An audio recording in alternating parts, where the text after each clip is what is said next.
Okay, hello chess players. In this video we're going to be going over the nimzo-indian defense. I'm not going to cover the entire thing. Actually, the focus of this video is just going to be on one tiny part of it. Covering the whole nimzo-indian defense is going to be a whole series of videos. I'm not sure exactly how many yet. It's a very big opening to cover. So anyways, the nimzo-indian defense with black starts with d4, knight f6, c4, e6, knight c3, bishop b4, begins the king's Indian. And as you can see, there's a reason why this is going to be a lot of videos. I've highlighted all the possible moves here for white.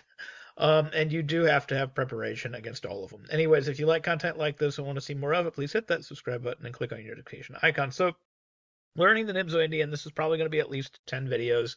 I'm not sure exactly how many. It's going to be quite a few.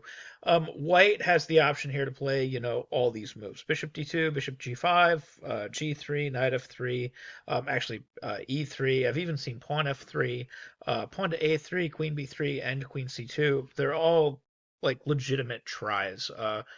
Very few moves, just have not been played. I mean, if you want to be the first person, I haven't seen a lot of people play Rook B1, for example, but who knows? Maybe that's the next big thing. But anyways, the focus of this video is just going to be on this Queen C2 line. I've heard it kind of referred to as the classical variation before. But basically the idea is that you're defending this knight on C3. So in case of Bishop C3, you're going to play Queen C3. Now, my preferred move against it is to play something like C5. And one of the primary ideas behind c5 is I want to take on d4, and I actually sort of want to coax the queen out. Because when white played queen c2, he kind of stated his intention that he wants to play a3 and attack this bishop, and then you're going to kind of be obligated to either retreat that bishop or exchange that bishop for the knight. In this case, when you do so, like if he plays a3 and you play bishop takes knight, if he does what he intended to do in the first place, which is not play b captures c3, which would be a transposition into the, same-ish variation of the Nimzo, where he's decided to volunteer another tempo loss on top of a3. He's volunteered the queen c2 tempo loss, which, maybe he wants it there, maybe he doesn't. He needs to play queen c3 to stay consistent with his idea of keeping his pawn structure steady. And then you can play cd4, queen d4, and at least according to the engine and according to theory, these positions should just be slight edge black. Now, according to the engine, you should just play the immediate knight c6. It is also possible to castle first and then play knight c6. I've found personally that simplifies my preparation and that the ensuing positions just aren't that much different. And the engine still thinks it's slight edge black. But of course, knight c6 is given as the best move. And then I do have a couple of games in this line. I have Ilnik versus Dambojovic, played in 1995, which continued queen d1 castles. So as you can see, maybe castles first could transpose.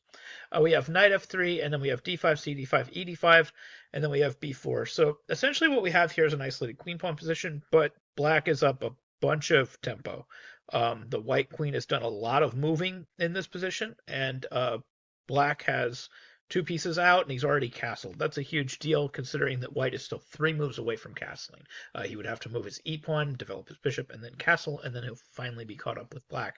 So white is effectively 3 tempo behind here, and that's, in the opening, that's huge. So we have bishop g4, bishop b2, rook e8, knight d4, knight e5 is already decisive advantage black, according to the engine. The game continued h3, bishop h5, knight f5, and then black did find a reasonable solution to the position. Black played the move knight c4 and ended up with a major advantage and did end up winning. The engine prefers knight to e5, which would have been decisive advantage black. As it was, the game continuation wasn't bad at all.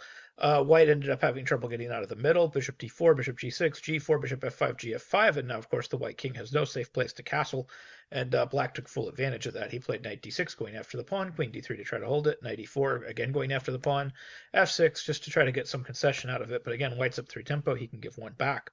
Knight takes f6, rook g1, and then g6 just to block the diagonal, and now a5, breaking up the position of different pieces, but the main problem is that the white king is still in the middle, and black has a ton of development. Now, of course, black is threatening the f2 square, which would be mate. White has to block that. We have queen back to e6, and the king is just finding itself very uncomfortable in the middle. A couple of exchanges happen. The queen gets pushed out of the way, and after d4, white had to resign because, of course, there's a threat of queen e3, there's a threat of knight b5. white doesn't have time for something like queen b7 because of these threats, and if bishop takes c3, we have d captures c3, and that pawn is going to queen in 2 moves, and it can't be stopped. So essentially, that's the reason why I prefer c5 is essentially just because of this possibility, just because of this possibility of a3. There is an alternative. You can play d5. This is what they played back in, like the Zurich 1953 days before they knew what to do against queen c2. And of course, it's still very playable today. The position, it leads to equality fairly quickly. I don't really think the theory has even changed that much in the last, 60, 70 years. After d5, cd5, ed5, bishop g5, h6, bishop f6, queen f6, a3, bishop c3, queen c3 is approximately level. And the positions are very, very, very similar. They're almost carbon copies of just your standard. Well, it is, just your standard pawn structure that you would get out of the Queen's Gambit Declined. So you have this very standard pawn structure. Is basically a carbon copy of the Queen's Gambit Declined, and you're going to have a lot of the same ideas within the position.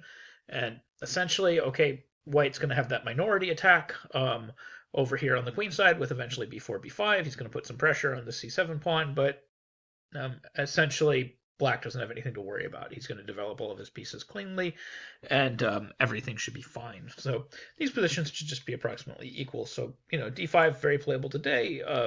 Theoretically, very boring. So again, I prefer c5. I prefer to put a little bit of pressure on my opponent. Now, I would say certainly the main line is going to be something like dxc5. This is what was played in Shipov versus Ivanchuk, played in Las Vegas back in 1999. And we're going to have something like castles, a3, bishop takes c5, knight f3, b6, we'll say bishop g5, bishop b7, and then we'll say e3. So I like this position for black. Black has the slicing and dicing bishops. Black has, plenty of play. Objectively, I mean, we have to say that probably white has a very slight edge here. White has more space. At some point, white can, play b4, kick this bishop back to e7. It might even be advantageous to bring the bishop back to e7 anyway, which is what Ivanchuk ended up doing. The game continued h6, bishop h4, and then bishop back to e7.